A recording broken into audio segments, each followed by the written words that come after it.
passionate about immigration reform in the United States and hopes to pursue a career in politics in the future. Martina is a member of the Bella Abzug Leadership Institute, which gave her the opportunity to put her passions into action. There are millions of people all over the world who are immigrants and displaced. Immigrants come in all forms and are from all backgrounds. Immigration in the United States is where my story begins. Alien, illegal, words I despise and should never be used to describe a person, yet their words I'm very familiar with. Imagine growing up with parents and siblings who are considered illegal and aliens by your own community. I don't have to imagine it because that was my reality for most of my childhood. My parents and my two older sisters, Agustina and Valentina, immigrated to the United States from Argentina about 17 years ago, searching for the American dream. For 10 years, my family lived in constant fear of not knowing where they stood in this country we call home.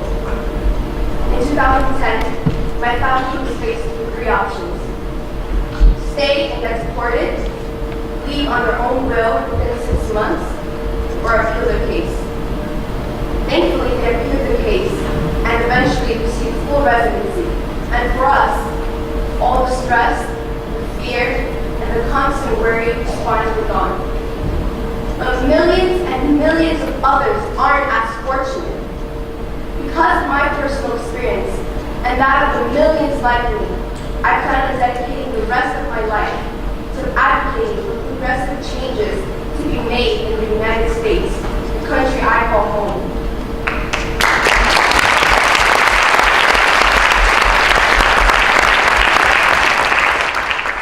I will fight for immigration reform that institutionalizes DACA, President Obama's bill on deferring action for childhood arrivals. As an American, I am deeply disappointed with the news on DACA, which marks a terrible setback on the tireless process of immigration reform that has been happening in the past year.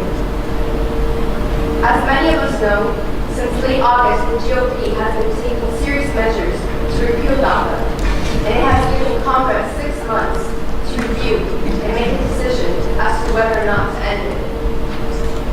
DACA protects about 800,000 young people, known as dreamers, like many of you in the audience today. Repealing DACA would rob thousands of their families, their education, their jobs, and their dreams, and would put them at risk of deportation to places they don't even recognize. I believe and I know that working immigrants, such as dreamers, are the basis of the United States economy. DACA recipients alone contribute millions of dollars to this country's economy yearly through the taxes they pay, the money they spend, and their own children living here. Did you know that the U.S. economy would lose nearly $460 billion from the national GDP and $24 billion in Social Security and Medicare tax contributions without dreamers? Regardless, dreamers and all other immigrants have human rights that must be demonstrated through the United States laws and those all over the world. Dreamers aren't here on a free pass. Dreamers are America. That is why, as a country,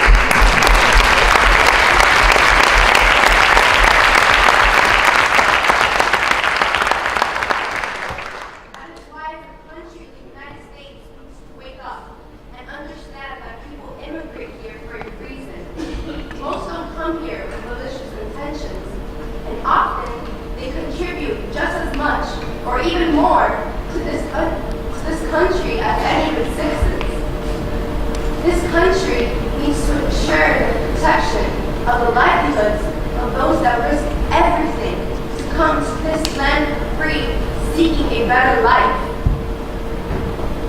This past summer, I attended the Bella Abzug Leadership Institute summer program, where I was surrounded by inspiring, supportive, and passionate young women of all backgrounds. There, I was compelled to take action on immigrant and human rights. At Bali, I met Tamika Mack, a city council candidate who ran to represent Manhattan's East Harlem neighborhood. Interning for her allowed me to not only voice my own beliefs, but to advocate within my own community. I believe this country needs to change in its leadership now, and it should start on the local level. And it needs to start with me, and it needs to start with all of you. I stand here today to share with you what I believe most Americans and people believe in their hearts. No person should be considered illegal or an alien. No person should live in constant fear for their future. No person should be marginalized or ashamed because of where they come from. No person should be punished for seeking a better life for themselves and their families. Only until we all realize that we must have immigration reform and put it into action will the United States truly be a safe and democratic country that everyone can be proud of. Thank you.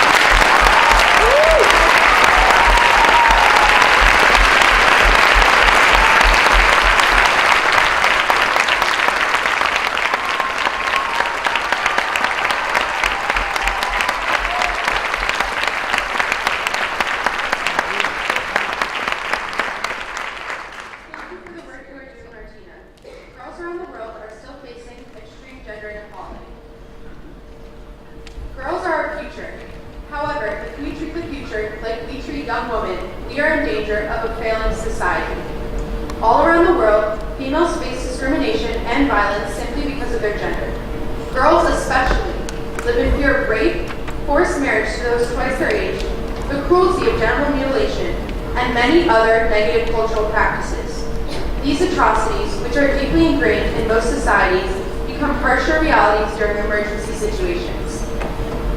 In fact, when crises hit communities, disaster mortality rates are higher for girls and women than anyone else in their community. During any crisis, girls are especially taken advantage of due to the intersectionality of two factors. First, they suffer from lower status due to their gender. Secondly, they are not of age to speak for themselves. A number of factors further increase risks for these girls. For one, girls are more susceptible to gender-based violence because there's a breakdown of law and order, making it easier for perpetrators to commit acts of violence and crime, and girls are an easy target. Violence against girls is used as a manipulative device, as a weapon of war. Rape, especially, is used as a weapon without regard to the physical and psychological damage to girls. These crimes are an assault on a girl's body, mind, and way of life.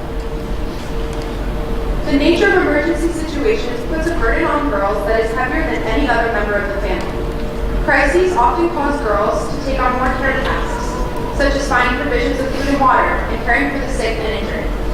In addition, emergencies can force families into adverse situations due to their vulnerable state, causing them to sell their daughters into sex slavery or marriage in exchange for money or food.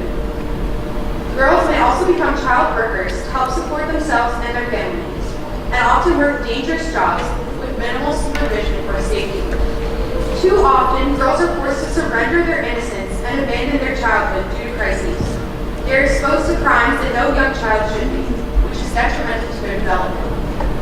In crises, girls are forced to stop their educations. This loss of innocence and ending education puts girls behind their middle years at a young age, forcing them to fall victim to a perpetuating cycle of gender inequality. This loss of childhood, lack of proper education, or years spent suffering so their families do not have to, cannot be returned to girls. It is only by facing these hard facts and utilizing the policies and procedures of our UN body and nation states, as well as activism of all of us in civil society, that we can work toward the day when girls can be girls witut negative consequences.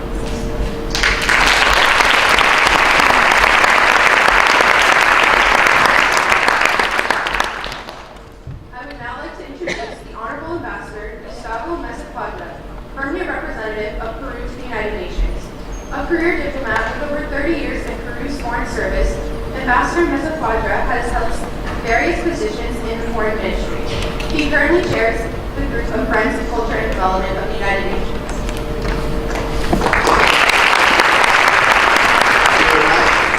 I would like to congratulate all the girls participating in this day, celebrating the International Girls' Day.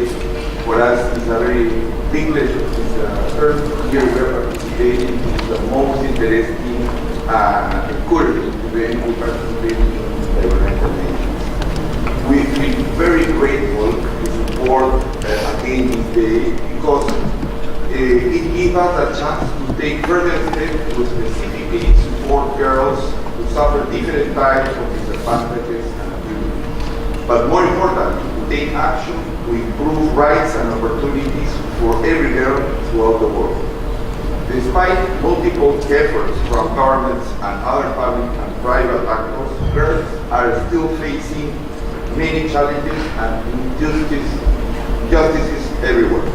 In Peru, progress has been made in terms of fighting gender inequalities, particularly in the access and permanency of girls in the education system. However, we are still working on assuring that girls, specifically those living in rural areas, finish their education and do not become victims of psychological, verbal, and other physical violence in environments that should be safe, such as their homes and schools. In times of crisis, such as armed conflicts, girls suffer disproportionately as existing inequalities are magnified and social networks break down, making them more vulnerable to discrimination and different forms of violence. Peru will enter the Security Council in January 2018 and it will be one of our priorities. Peru is also focusing on raising awareness throughout society from intensive care and prevention of violence against girls based on gender-sensitive approaches, as well as eliminating the necessary reporting mechanisms. As policymakers, it is our job to create an environment where every girl has a chance to fulfill their dreams. But it is also our job to listen to their voices regarding the importance of girls' rights to equal education and girls' empowerment within their families, school, and community. I encourage you to keep on demanding that your interests and needs are taken seriously and participated in decision-making processes because your opinions matter and contribute to sustainable and inclusive policy. In the framework of this annual event, Peru reiterates its commitment to guarantee a safe, stable, and happy environment where girls do not find obstacles to the development, aspiration, and dream. Happy Day, International Day of the Girl. Thank you very much.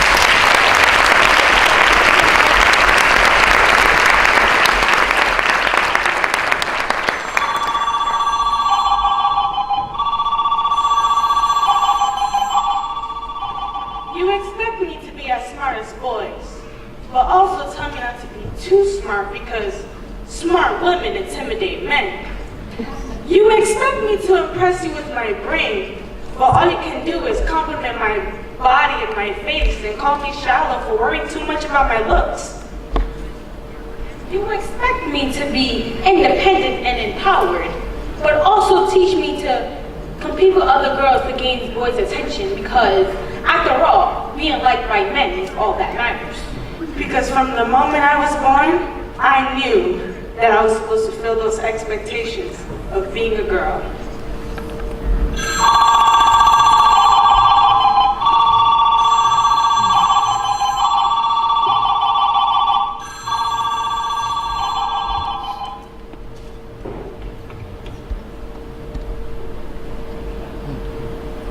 I will not break.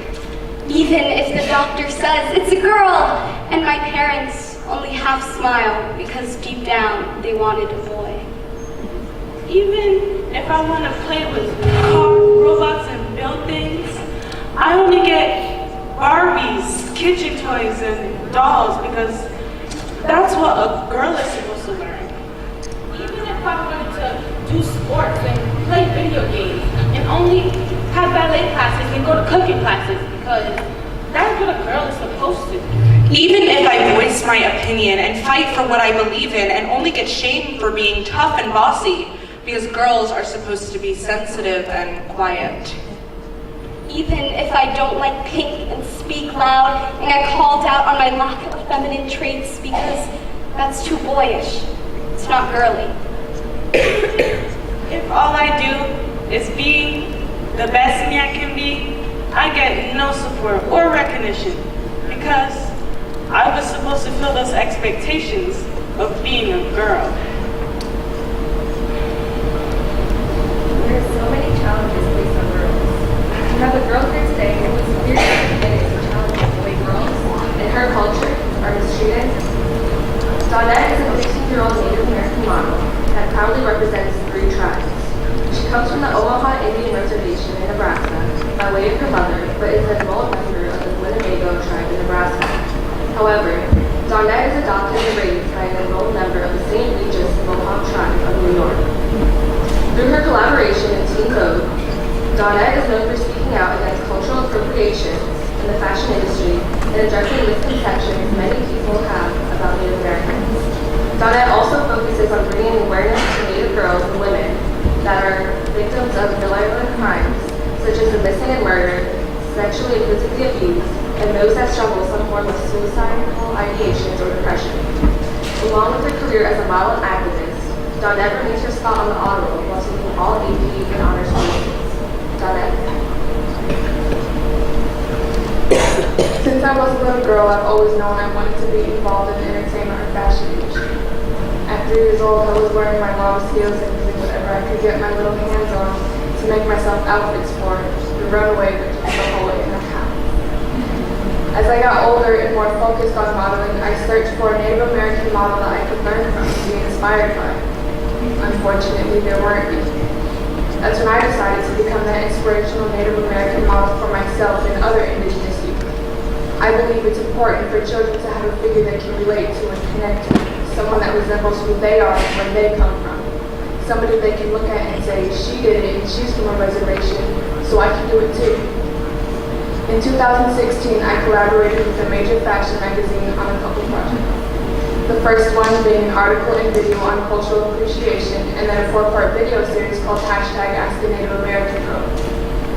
In the video, I discussed topics such as why it's offensive and how it makes me feel when just anyone puts on a Native American headdress. The video series, where some of my friends joined me, goes more in depth, addressing misconceptions about Native Americans, the history behind Thanksgiving that isn't taught in school, and talked about the situation in Standing Rock with no dapping.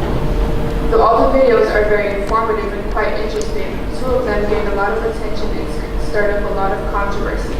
The history about Thanksgiving and misconceptions about Native Americans had over 30 million views in total.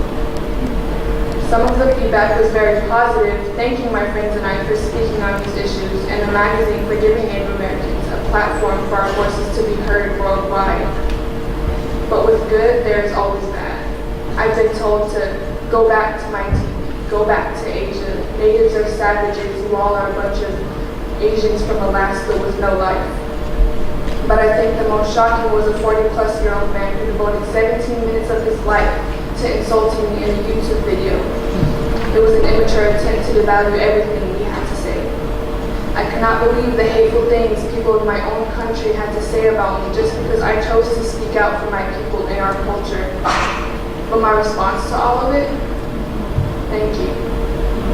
The support lets me know I am doing something right, and the ignorance people have towards the situation and the hate being spewed only validates my point even further. I've heard many times to get over it, it's in the past. But how can we get over the past when those that tell us to get over it still show the same disdain towards us after all these years?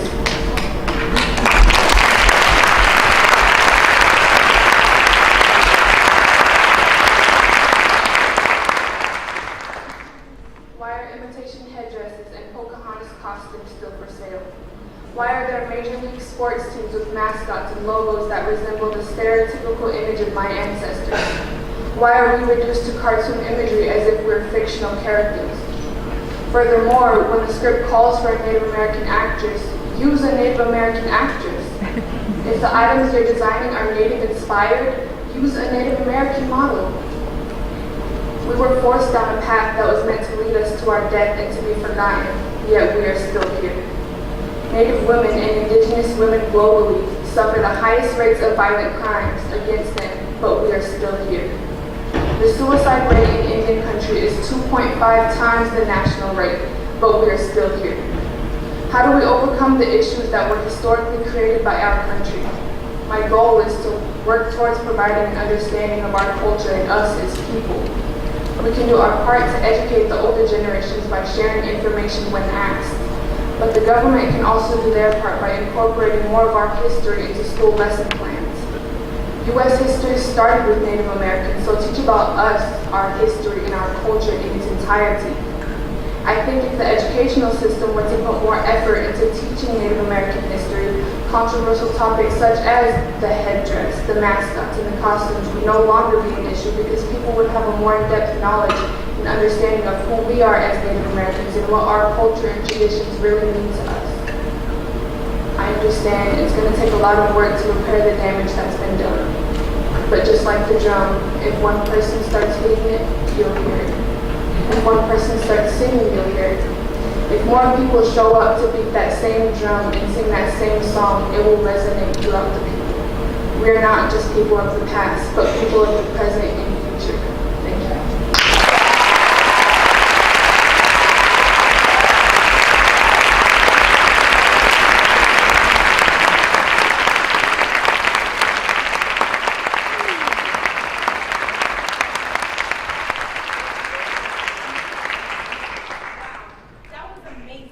We can change the world. Everywhere girls are taking action. I'm so proud. Okay, audience, now it's your turn to share a couple words. Take 2 minutes to have a conversation with the person beside you about how you or a girl you know is taking action to create change. If you're an adult, share a story of a girl who's done something powerful with the person next to you.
It is so amazing to hear stories from other girls. I just got to hear one about a girl who wants to be a director.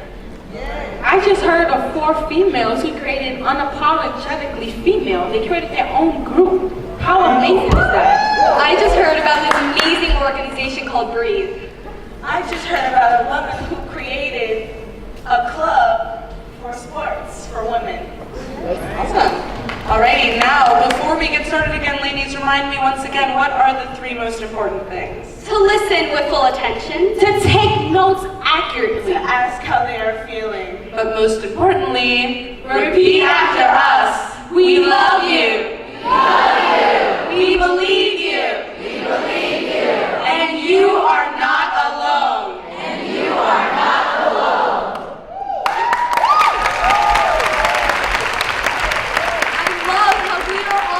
Come together and listen to each other. It's amazing. Oh, I've got this call, guys.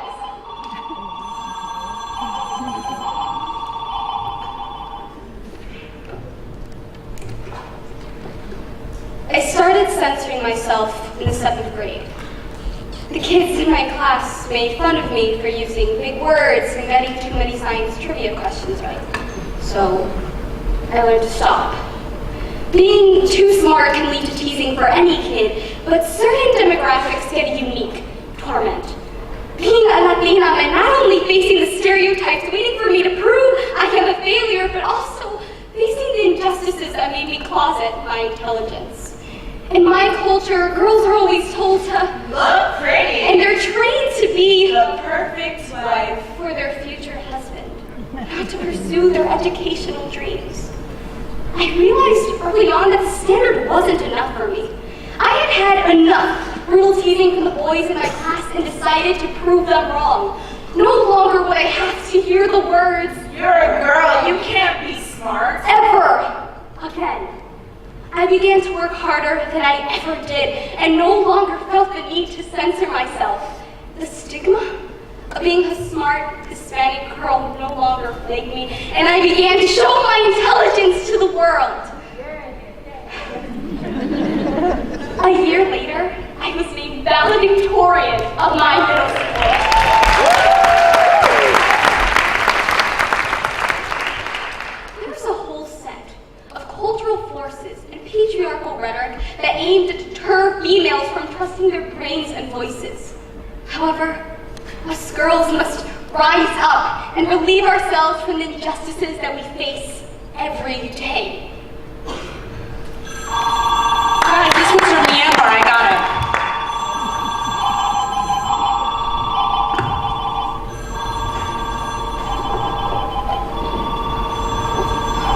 My name is Ma Chin Mau. I am in grade 8 among the ethnic group in the northern part of Myanmar. I want to be an air hostess, so I am studying very hard. I came to live in the Sister Students' Residence when I was in grade 5. When I was in grade 6, all of the students were told to apply for an identity card, so I did. My class teacher told me that I was rejected to have my ID and that I needed to see an immigration officer. I went to the immigration office with the head sister in charge to find out why I was rejected.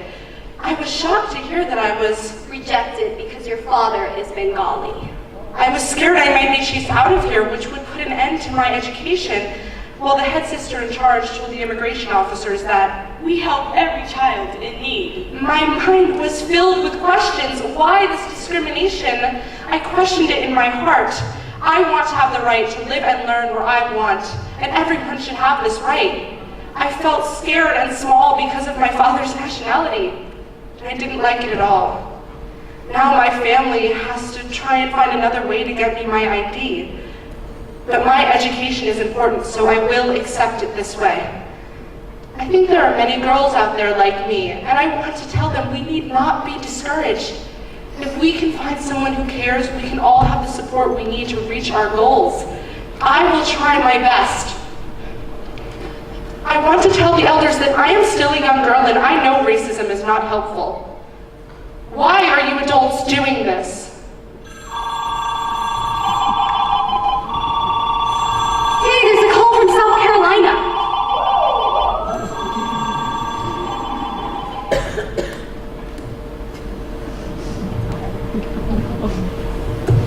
I am the queen of the Southern Star, rising to take the crown and the power to show what it means to be a Southern black girl. Our crown may tilt, but it will never fall. My dreams are chasing me around the world. The girl with the hair, the girl with the skin. The sun handled me longer than it did you. It cradled me until I could no longer look at myself. A beautiful flower still gaining its melanin from the sun. I am bold, fresh, my mother's child, talented, The sun's daughter. the culmination of my own being. But I've been through it. They keep you down. Steal your love. Hope, faith, and reality. But Keep pushing. say what you have to say as unapologetically as possible. Our crown may tilt, but it will never fall.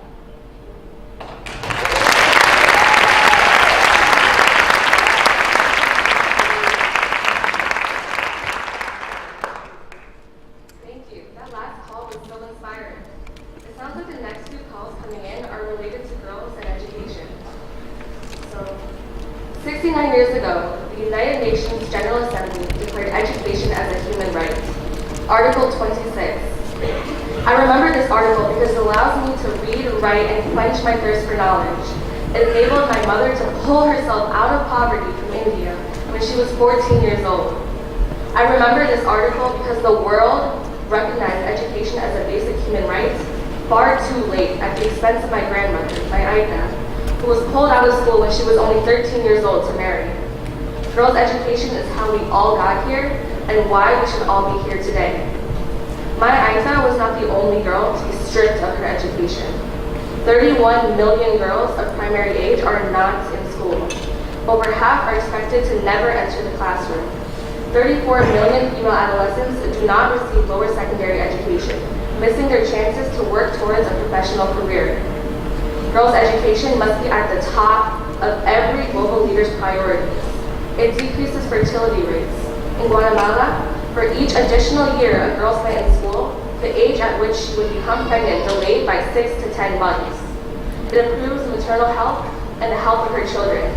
A child born to a mother who can read is 50% more likely to survive past the age of 5. Girls' education boosts a woman's earning power, decreases risks for girls contracting HIV or transmitting it to their babies, lessens potential child trafficking, and helps ensure that her children will acquire an education. Girls' education is a beautiful blazing fire that ignites change. And that fire, though blazing and beautiful, is often extinguished. Governments are not held accountable for providing enough resources for affordable and accessible educational institutions. Routes to school must be safe, so parents do not have to worry about their daughters being assaulted. Schools themselves must be safe, so girls' educations are not disrupted by their male peers or teachers. Learning materials must be relevant to girls' backgrounds in their local languages and not reproduce oppressive gender stereotypes. The life and opportunity of a girl must not be tethered by the weight of government inefficiency and oppressive norms and traditions. These accommodations must be made, but let us not forget about the girls in crisis. The upheavals that attend violent conflicts, natural disasters, and migrations cannot allow girls' education to fall through the cracks, because girls are often the first withdrawn and the last enrolled. Therefore, it is imperative governments and global citizens take a closer look at their priorities and seek solutions to girls' educational needs. Ask yourself, what are you doing to impact girls' education? The girls of this world beg you to show them that they matter. I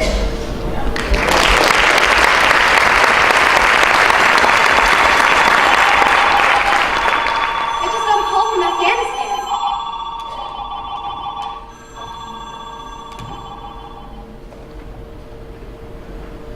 I met a 14-year-old girl named Fareshta in Heart, Afghanistan in my 7th grade. She became my best friend, and we saw each other at school every day. Fareshta was the nickname that I chose for her because she was an angel. She would never skip school because she valued her education, until she suddenly stopped coming to school. I was worried and I did not know what had happened to her. After a week of absences, she came back to school and I was very happy. Then I learned she sacrificed her dreams for her family. She told me she got engaged to her cousin. At first I thought she was joking, but then she started to cry. She said, Look, Zara, I had to accept this. I had no other choice. I said, stop crying. What is going on? What are you talking about? My dad had a heart attack and he's paralyzed. The doctor said he's gonna die. He and my cousin agreed if we got married, he would take care of my family. I did not say anything else. What else could I say? We were only 13 and 14. We didn't even know the meaning of marriage.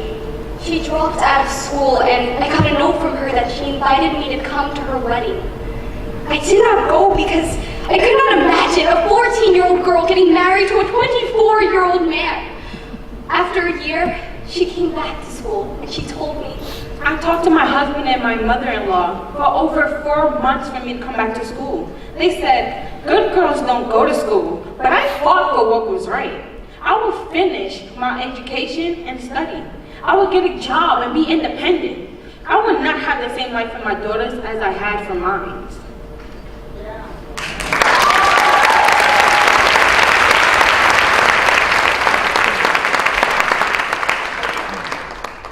Education is not fair for girls in the United States either. But we are so inspired by girls from Girls for Gender Equity, an activist organization right here in New York City who are fighting for gender justice in our public schools. Christina is a 16-year-old high school senior from Brooklyn, New York. Christina is a second-year Sister of Strength youth organizer for Girls for Gender Equity, an intergenerational grassroots organization that works to ensure that women and girls can live self-determined lives. Christina? Hi, my name is Christina and I am 16 years old. My gender pronouns are she, her, hers. I am Assistant Strength Youth Organizer at Girls for Gender Equity.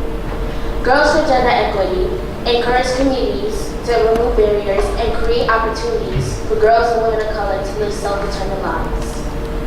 One way we do this is through our School Girls Deserve campaign, which highlights the problem of school push-out and presents the vision of the school that we want. School push-out is when a student is forced out of school because of several reasons that are rooted: racism, sexism, Islamophobia, homophobia, and transphobia. The manifestations of school push-out are dress code, metal detectors, and school curriculum. Most students that experience school push-out are Black and Latinx. Here is my personal story. Every day, I have to go through a metal detector in order to enter my school. There are times in which I had to make multiple trips through the metal detector because I have on too much metal, like a simple bracelet or a necklace, and it made me late to my class. According to a participatory action research project Girls for Gender Equity did on how girls and transgender youth of color experience school push-out, nearly half of girls of color have experienced going through metal detectors. I go to a school where the population is very international. The dress code is very different from boys and girls. For an example, when a girl comes into a school with a crop top and ripped jeans, the principal will either send her home or give her a warning. But if a boy comes into a school in a tank top that is just revealing as a crop top, pants sagging with a do-rag on their head, they don't say anything. This is an example of sexism. Another factor of school push-out is the curriculum. Teachers teach students about Europe and European history, but not what's going on in our country right now. You feel left out because we are not learning about culture or talking about anything good within our culture. The findings from our studies also show that 1/3 of girls of color in schools are disconnected from the curriculum, and 83% of girls of color said it was because they do not see themselves reflected in the curriculum. The larger issue is that girls of color are not getting the education they deserve. We deserve to learn about the accomplishments of women of color. We deserve to learn each other's cultures and nationalities.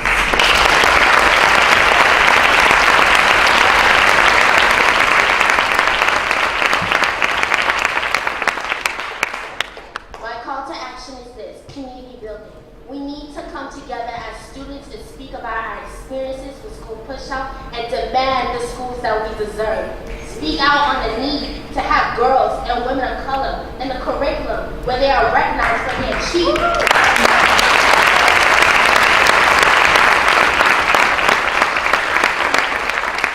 Girls of color in our study reportedly desire to have an education that includes the history of people of color, LGBT folks, and conversation about privilege. We should not be left out when it comes to learning our history of our culture.